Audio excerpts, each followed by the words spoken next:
like to dedicate this song to all you.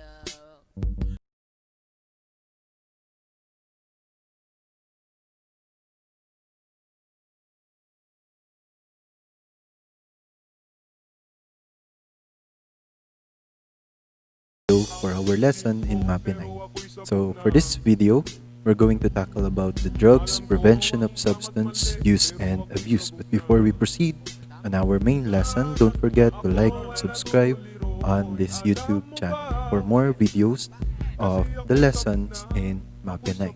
So if you have some questions after this video, you can comment it down on our comment box. And of course, if you want me to discuss some topics from grade 1 to grade 11 MAPEH subject, then you can request it by typing it on our comment box. Okay, so let's proceed on our discussion for this lesson. So itong lesson na to is all about drugs.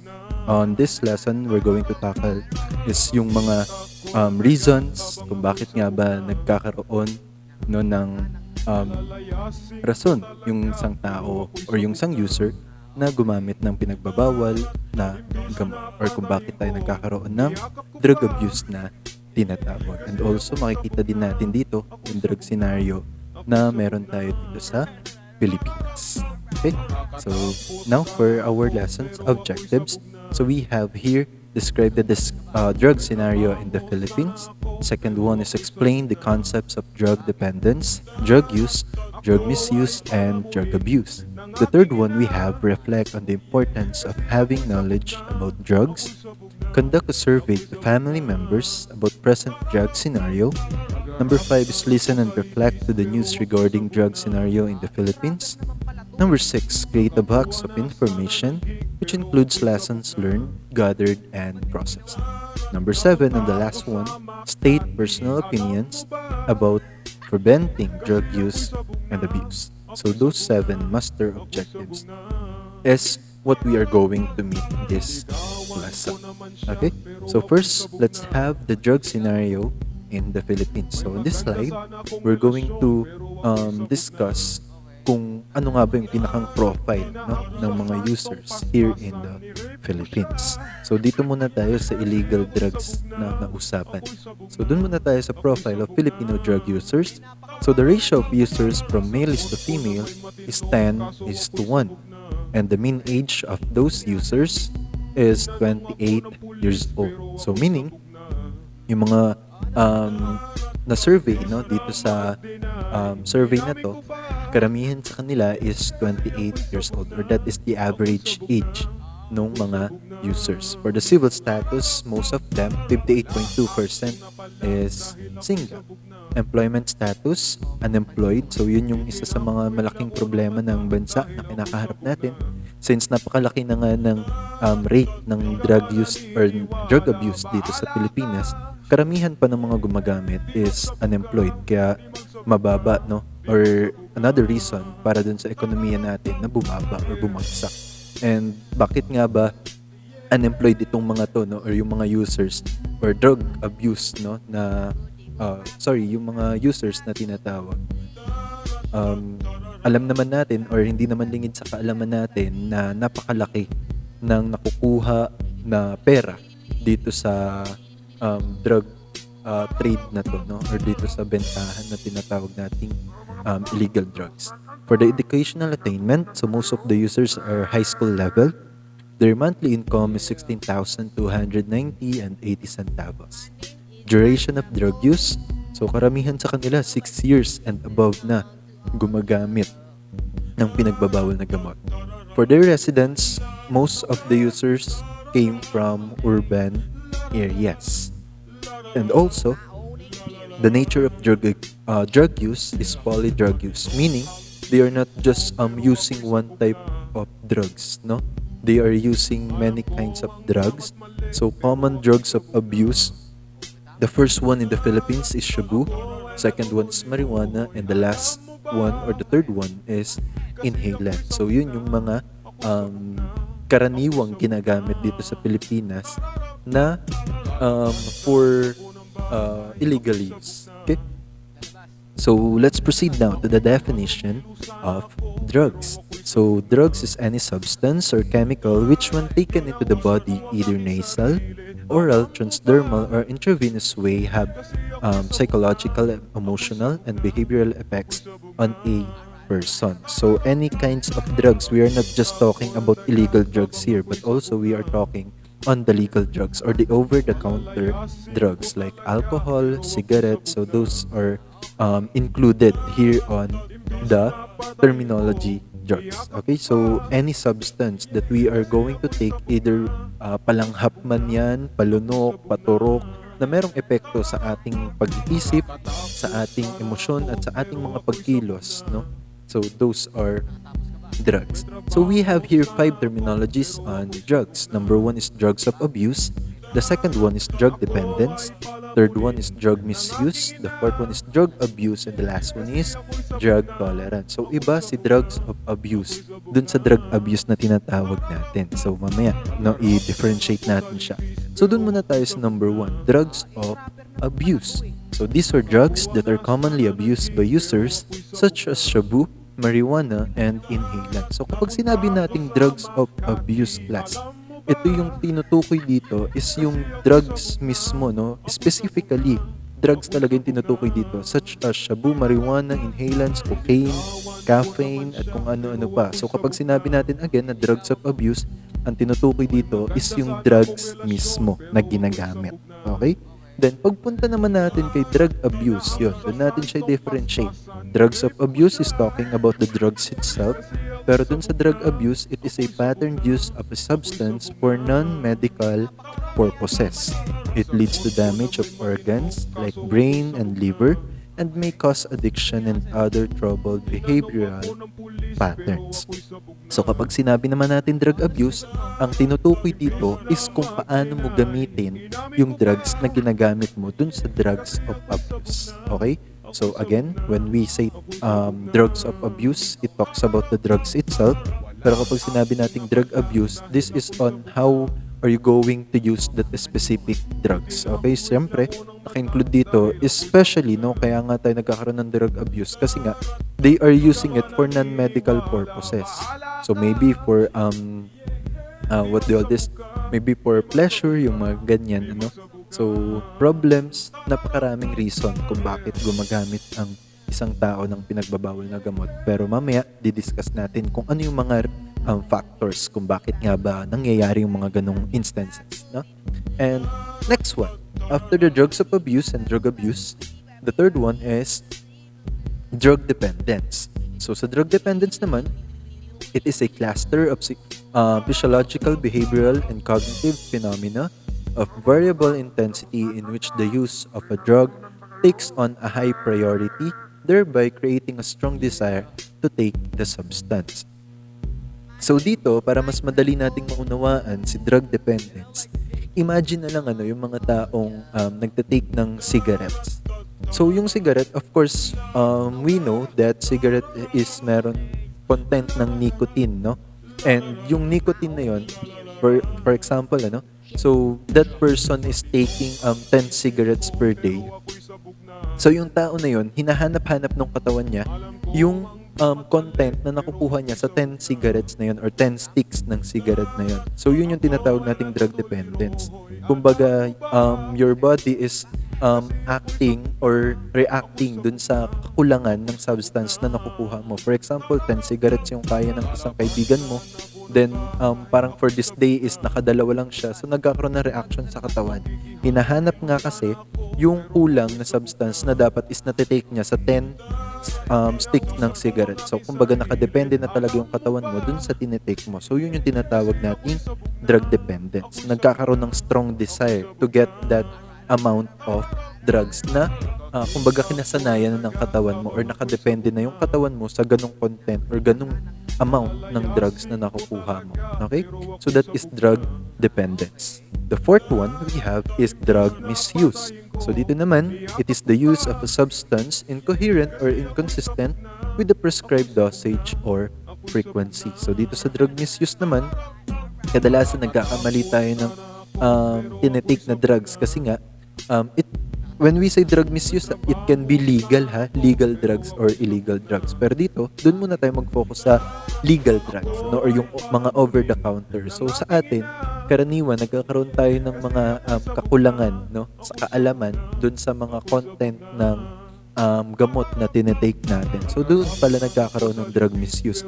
If you are taking those drugs, for example, pinrescribe ng doktor sa'yo is 2 times a day lang, then hindi mo na-take yung 2 times na yun, once ka lang nag-take, o di naman kaya, is sinobrahan mo yung pag-take, ano? Like, 3 takes ka per day.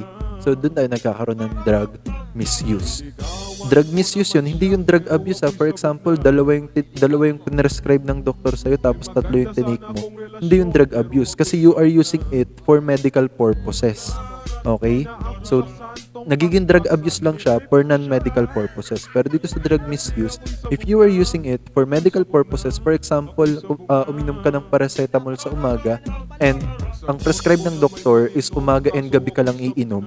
Pero dahil sumakit yung ulo mo ng tanghali, uminom ka rin ng paracetamol sa tanghali. So, dun lang tayo nagkakaroon ng drug misuse. Pero hindi yung drug abuse kasi nga, you are using it for medical purposes. Okay? So, yun yung tinatawag nating drug misuse. And the last one we have is drug tolerance. So, dito naman, it is the condition to adapt to the effects of substances to the body. Kumbaga dahil nga nakadepende na yung katawan mo, for example, nga yung kanina natin, yung kaya mo ng 10 sticks per day ng cigarette, nakadepende na yung katawan mo doon.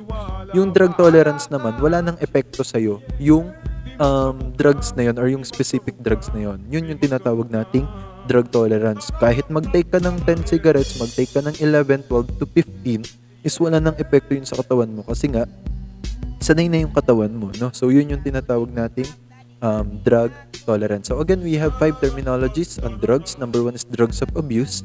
Number 2 is drug dependence. Number 3 is drug misuse. The 4th one is drug abuse. And the last one is drug tolerance. Okay? So next one, we have here the risk and protective factors for drug use, misuse, abuse, and dependence. So this is the possibility of a person to use prohibited drugs are caused by some factors that may increase or decrease of abuse. These factors consist of influences in different domains of life. So dito, meron tayong 5 domain na tinatawag and it is divided into 2 factors. We have the risk factors which increases the chance of a person to consume drugs. And the second factor is the protective factors that decreases the possibility for drug usage. So again, we have 5 domains of life pagdating dito sa risk and protective factors. And it is divided into 2. That is the risk factors and the protective factors. So dun muna tayo.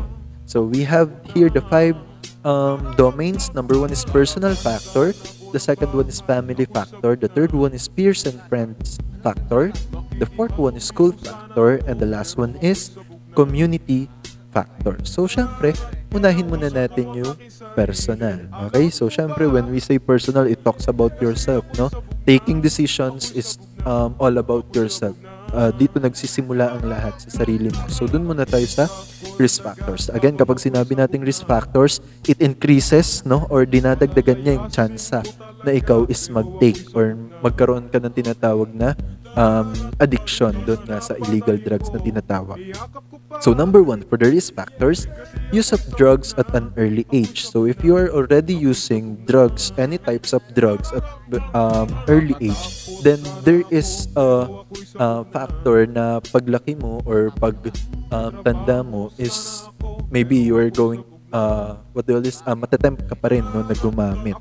So that is another risk factor. So for example na lang yung mga bata, hindi ko naman nila lahat no, pero meron ka kadalasan makikita sa mga lansangan na mga bata na may hawak ng bote and plastic na may rugby.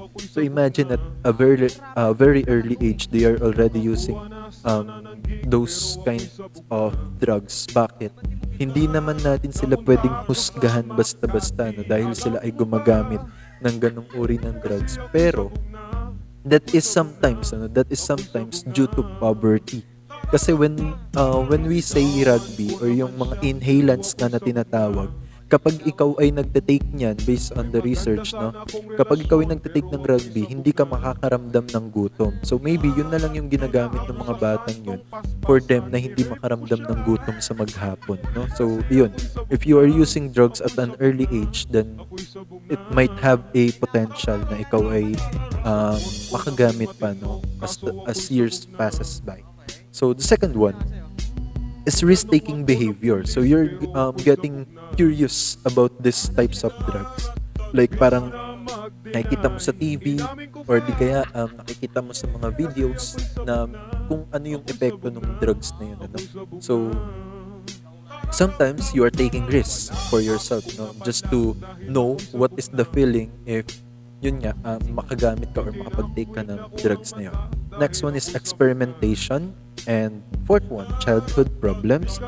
The fifth is poor social skills. And the last one is feelings of isolation. So yung mga madalas mag-isa, yung mga ganyan, mas feeling komportable pag mag-isa.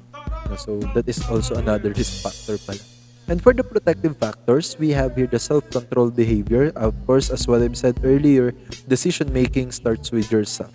Good reasoning skills, excellent social skills, positive interaction with people, and the last one is sense of belonging. But always remember, sense of belonging can also be a risk factor. Depende naman siguro yun sa iyong sasamahan. Ano? So, sense of belonging is also a protective factor for personal domain. So, next one. After personal, let's proceed naman dun sa mas malaking scope. Dito naman tayo sa family domain. So, for the risk factors, number one, history and patterns of drug use. So, if your family has a history na tinatawag ng paggamit, so maybe nakikita ng mga bata, again, this is not only for illegal drugs, we are also talking here about the legal drugs. So, if nakikita mo sa parents or sa guardian mo that they are taking like cigarettes, alcohol, yung mga ganun. So, pwede mo siyang ma-adapt, or pwede mo siyang makuha. Pero yun nga, decision making starts with yourself. So, history and patterns can be a factor para ikaw ay mag-take. Next one is attitudes towards drug use. So, ano yung pananaw mo or ano yung perspective mo pagdating sa paggamit ng drugs? Next one is poor parenting and child rearing. So, if your family is walang gaanong communication, wala kayong gaanong pag-uusap sa bahay, then it can be a factor also. For the protective factors, positive family relationship, good communication with people, clear and consistent family rules, strong family values. So in short, dito is pinag-uusapan lang kung meron kayong magandang connection ng inyong pamilya or kung meron kayong magandang komunikasyon at open kayo sa lahat ng bagay. So that is protective factors for a person na hindi siya makagamit or hindi siya matuksong gumamit ng or magkaroon ng addiction sa mga tinatawag nating drugs. Next one is peers and friends domain. So dito yung napaka-importante kung paano ka mamimili ng iyong sasamahan at ng iyong mga kaibigan. Kasi nga, for the risk factors, association with peers and friends known to use cigarettes and alcohol, hindi natin nilalahat, pero karaniwan, kung ganun yung iyong mga kaibigan, like taking cigarettes and taking alcohol, is, ayun nga, pwede kang makagamit kasi karaniwan ang dinadahilan is pakikisama, pero yun nga, hindi naman natin nilalahat kasi nga decision making starts with yourself pa rin. Risk factors, preference to stay with peers and friends than with family. So alam natin yung mga kabataan ngayon mas gustong kasamang mga kaibigan kaysa sa pamilya. So that is another risk factor. For the protective factors, formation of friendships, depende ngayon sa kung sino yung sasamahan mo at kung anong uri ng kaibigan yung iyong mga sasamahan. Reliance on friends for emotional support, inviting friends at home to know the family. So those are the risks and protective factors for the peers and friends domain. Next one, let's proceed naman dun sa ating school domain. So dito, risk factors natin, poor academic performance, lack of commitment to studies, poor attendance in school, involvement in fights and conflicts. Yan, yung mga abangan sa labas, di ba? So those are the risk factors. If you are having difficulties in studying and parang yun nga, tinatamad-tamad ka, lagi kang kasangkot sa mga gulo, then those are the risk factors in school domain.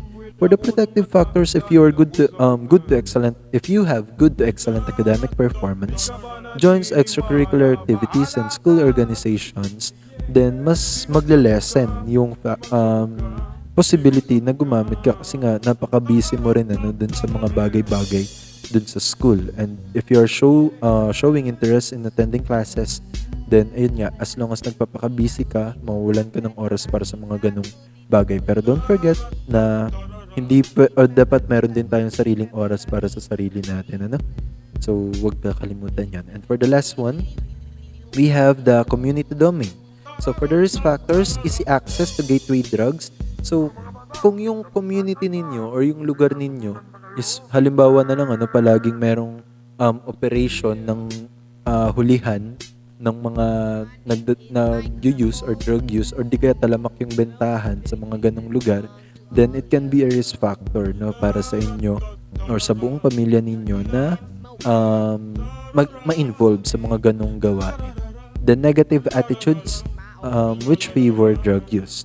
And for the protective factors, strong community relationships, active and positive community programs for the youth. So dito napakalaki ng role na dapat gampanan, especially ng ating SK na tinatawag or yung sangguniang kabataan, and also the barangay officials. Kasi nga, if merong mga activity or community programs tayong nararanasan in our community, then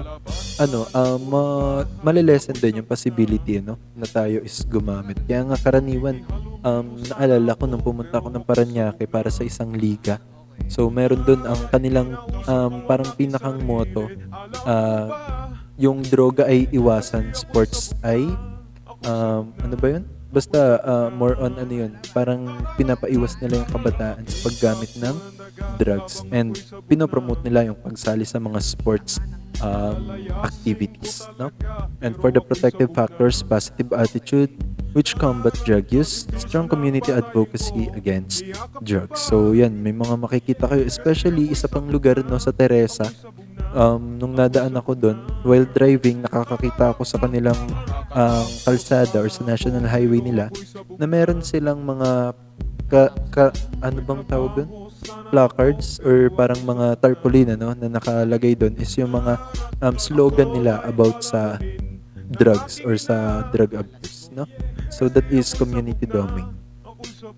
And now, again, we have 5 domains or aspect dun sa ating risk and protective factors. Number 1, we have personal. Second one is family. The third one is peers and friends. The fourth one is school factors. And the last one is community factors. Now, let's proceed naman sa different types of drugs of abuse. So, number 1, we have here the depressant drugs. So, kapag sinabi natin depressant drugs, it slows down the central nervous system, which includes the brain, spinal cord, and nerves. It is commonly prescribed to help certain person to be less angry, less stressed, or tense. So, dito sa depressant drugs class, ayun nga, pinapabagal niya ang iyong central nervous system. Tatandaan natin, anuman drugs yung iti-take natin, ang pinakang tina-target talaga niyan is yung ating central nervous system. So dito, kapag sinabi nating slows down the central nervous system, itong mga types of drugs na to, itong depressant na to, is yung karaniwang ginagamit para kumalma ang tao, para makatulog. Kasi nga, ang epekto ng depressant drugs, from the word itself, depressant, depress, So, ibig sabihin, yun nga, may tendency na ginagamit to para makatulog yung tao. For example, yun nga, sleeping pills, alcohol, di ba? Kapag nagtitake ng alcohol, kadalasan, inaantok. So, mga ganun, yun yung ating mga depressant drugs. Barbiturates, yung mga over-the-counter drugs like Biogesic, Bioflu, Paracetamol, yung mga ganung over-the-counter drugs, di ba kapag umiinom tayo ng mga ganun, karaniwan sa atin is, for example, nagkakaroon ng hilo o di kaya inaantok. So, yun kasi yung mga side effects ng mga drugs na yun. So, that is depressant drugs. Again, it slows down the central nervous system. So, yung mga hindi makatulog sa gabi, they are taking sleeping pills. Yun, yung mga may insomnia, yung mga ganyan. So, ginagamit din yun pampakalma. So, tranquilizers is another example for this depressant drugs. Okay? So, next one, proceed naman tayo sa stimulant drugs. So dito, it speeds up the central nervous system and makes the person's energy high. So kabaligtaran siya ni depressant drugs. Kung si depressant drugs nakakaantok, ito naman si stimulant drugs nakakapagpa-hyper. Now, it speeds up the central nervous system. Not just the central nervous system.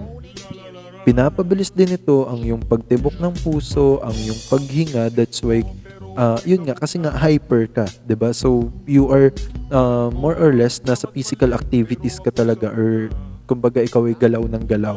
That's why yun yung epekto ng stimulant drugs. So, ano yung mga sample nun? We have caffeine, no, heroin, yung mga ganyan, shabu, ayan. So, those are the samples of stimulant drugs, no? Ano pa, we also have yung mga over-the-counter din, katulad na lang ng kape. So, yung kape, meron din siyang caffeine, ano? That's why kapag umiinom ka ng kape sa gabi, nahihirapan ka makatulog. Kasi nga, yun nga, it speeds up the central nervous system. And ano pa, yung chocolate, di ba, nakakapagpa-hyper din yung chocolate. So, kapag may mga exam, ayan, para hindi ka maantok, then take chocolate. Ganun yung ginawa ko sa, sa board exam ko. Meron akong 3 bars of chocolate nung nadinala na dun mismo sa room ng examination. And also, energy drinks, no, is example for the stimulant drugs. So again, it speeds up the central nervous system, ginagawa ka niyang hyper. Okay? So kabaligtaran siya ni depressant. Then the third one we have is the narcotics. So dito naman sa narcotics, these drugs relieve pain. So ibig sabihin, ang pinaka nagagawa ng narcotics is pain reliever, no? So ang mga example nito, and usually talaga ginagamit ito sa mga talagang may mental disorders, yan na para, and yung mga nagsasuffer sa sobrang sakit or sa sobrang severe pain na tinatawag like cancer. So best example for this is yung marijuana, no? Kasi that is one of the best painkillers nga. Pero yun nga, dahil dito sa Pilipinas, it is illegal, ano? Pero meron na tayong mga bansa here in Asia na legal talaga yung marijuana kasi nga they are using it for medical purposes. Pero dito sa Pilipinas, since naging part siya ng drugs of abuse, so hindi siya legal talaga dito, no? Kasi nga ginagamit siya for non-medical purposes dito sa Pilipinas. Pero napakaganda ng napakagandang gamot ng marijuana kung tutuusin, no? Kasi yun nga, it is for medical purposes dapat, pero dahil nga nagkaroon ng drug abuse, yung specific drugs na yun, which is marijuana, so dun tayo nagkaroon ng problema. So again, narcotics is for pain relievers. Then the fourth one is hallucinogens. So dito naman, these drugs distort reality and facts. It makes a person see, hear, and feel things that don't exist once taken. So from the word itself, hallucinogens, it gives you hallucination, no? Binibigyan ka niya ng mga nakikita mo pero hindi naman nakikita ng iba, naririnig mo pero hindi naman naririnig ng iba. Kumbaga masyado kang yung utak mo masyadong maraming iniisip, maraming nai-imagine. That's why kapag nag-take ka ng hallucinogen sa gabi, hindi ka talaga makakatulog kasi nga active yung utak mo. Kasi it gives you hallucinations, it gives you imaginations na hindi ka talaga patutulugin, no? So yun yung nagiging epekto ng hallucinogens. Okay? So dito masyado kang alert. Halimbawa tinapik ka lang, akala mo susuntukin ka na, yung mga ganyan. So yun yung epekto ng hallucinogens. So meron tayo ditong mga sample like psilocybin, diethylamide, and many more. No, yung mga nakukuha sa mushroom din also. So yun yung hallucinogens. And the last type of drugs of abuse is inhalants. So dito naman, these drugs are commonly found at home. That's why inhalants is one of the top drugs na kumbaga talagang ginagamit dito sa Pilipinas kasi nga madali lang itong makita kasi nasa bahay lang. So dito, yung inhalants natin, these are commonly from the word itself, inhalants, inhale, no? O nilalanghap. So nakikita natin sa mga bahay like rugby, what else? Bulkasil, ano pa ba? Paint. Ayan, spray paint. Yung pintura, di ba kapag halimbawa sa pintura mo sa pintura mo sa kwarto mo, may nagpipintura or nagpa-repaint ka ng kulay and nandun ka, for example, nag-aaral ka. So sasakit yung ulo mo kapag matagal ka na dun, ano? Kasi nga nalalanghap mo yung substance or yung chemical. So, yun yung inhalants na tinatawag natin, commonly found at homes. That's why it is the reason kung bakit yun yung isa sa mga kadalasang ginagamit dito sa Pilipinas or yung nagiging drugs of abuse. Okay, so again, we have five um, types of drugs of abuse. Number one is depressant drugs. Second one is stimulant drugs. Third one is narcotics. Fourth one is hallucinogens. And the last one is inhalants. Then let's proceed now to the myths, misconceptions, and facts. So dito, number one, ito lang yung mga kasabihan or sabihin naman natin paniniwala ng mga users. And also, meron din tayong facts. So number one, it enhances your brain function. So sabi nila, kapag daw ikaw nag-take ng drugs, automatic magpa-function ng maayos yung utak, makakapag-isip ka ng maayos, no? Pero syempre, ang katotohanan doon, some certain drugs actually shut down the brain. So meron din naman tayong mga drugs na ginagamit para 'di ba mag-enhance nga yung ating brain function or hindi tayo magkaroon like ng memory loss, 'di ba meron tayong mga gamot na ganun. Pero if you are going to have it as drug abuse, then doon tayo nagkakaroon. Actually, shutdown niya nga yung iyong utak and it doesn't improve the function of your brain.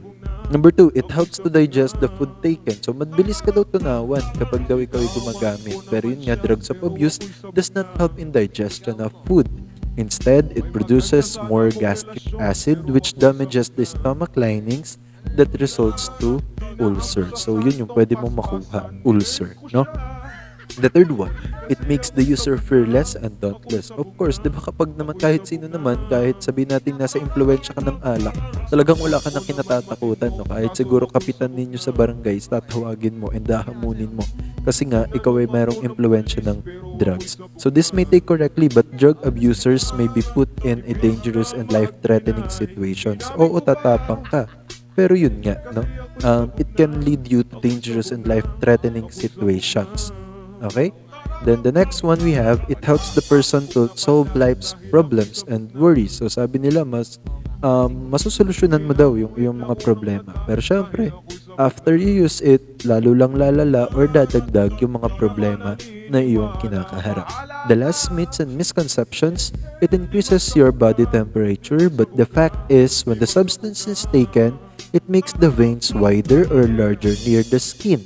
That makes the user feel body heat and loses it faster than normal. So those are the 5 myths and misconceptions and its facts.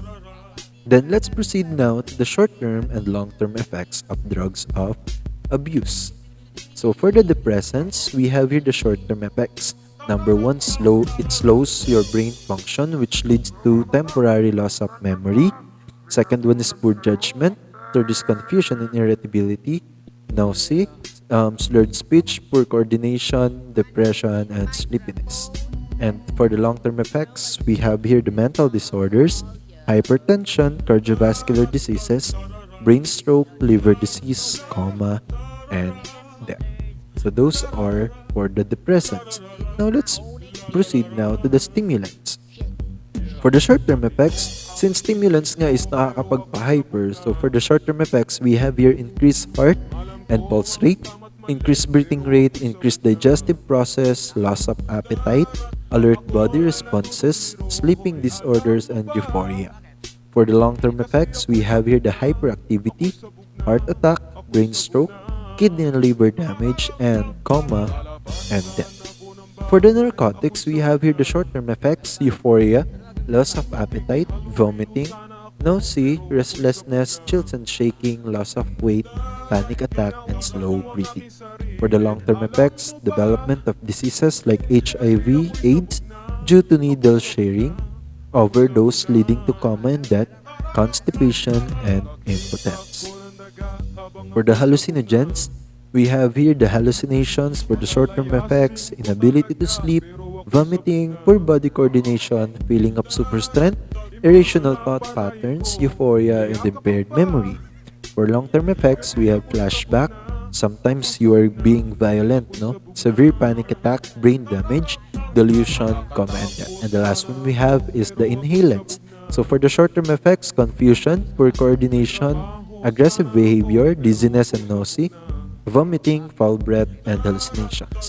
For the long-term effects, loss of hearing, memory loss, inability to think, nerve damage, kidney and liver damage, and bone marrow damage. So we have here the effects of drug use and abuse in the family. So in the family, nagkakaroon tayo ng broken family, no? Neglected duties and responsibilities. So nakakalimutan na dahil sa pag-take nila, nakakalimutan na nila yung kanilang responsibilidad sa pamilya. Restriction on family income dahil nga imbes na ipambibili na lang ng pagkain is pinabibili nga ng kanilang drugs na ginagamit like alcohol, cigarettes, and different kinds of drugs. Increased expenses due to drug treatment and rehabilitation, family disgrace and disconcertment. Syempre, kahihiyan din ng pamilya, di ba? And disunion of family members. Next one, effects in school, poor academic performance, increased number of absenteeism and tardiness, increased number of incidents of school fights, meager number of academic achievement, and the last one is episodes of disrespect to school personnel and authorities. And for the community, it increases the number of incidents of crime such as stealing, robbery, and snatching. So palaging merong krimen dun sa inyong barangay o di kaya sa inyong komunidad. Dahil nga kung wala ng pera, they're just going to steal or di kaya mag-i-snatch, di ba? Mga ganyan. Just to have their money na makapambili ulit sila. Increased number of accident episodes such as road accident and accidental falling. Halimbawa, lasing yung nagda-drive, so nagkakaroon tayo ng road accidents. Economy decreased because of low manpower production. And the last one is loss of government funds due to drug-related operations, treatment, and rehabilitations. And for the last, we have here the healthy alternative ways to avoid drug use and abuse. So ito yung mga pwede nating gawin para makaiwas tayo sa mga ganong gawain. Number one, sports involvement. And of course, if you are not good in sports, meron din tayong school clubs and activities. And then the third one, we have here volunteering. And the last one is, pwede mong gawin yung iyong mga hobbies. Okay? So that is the drugs use and abuse in the Philippines. We discussed about the drug scenario in the Philippines. We discussed about the 5 terminologies in drugs. Nag-discuss din tayo ng 5 types ng drugs. We also discussed the risk and protective factors and also the effects, the short-term effects and the long-term effects of drugs. And diniscuss din natin yung myths and misconceptions and facts and yung effect ng drug taking sa school, sa family, and sa community. And the last one is diniscuss natin tong healthy alternative ways to avoid drug use and abuse. Okay? So if you have questions, then you can type it on our comment box. And if you want me to discuss some topics in MAPEH, whether it's from grade 1 to grade 12, then just drop it down on our comment box and kapag nabasa ko yun, then yun yung gagawa natin ng video. Okay? So, thank you students, stay safe, and God bless. Don't forget to like and subscribe this channel. Thank you. Malalayasin ko talaga, pero ako'y sabog na. Okay. Imbis na patayin ko, niyakap ko pa. Kasi ako'y sabog na, ako'y sabog na, ako'y sabog na.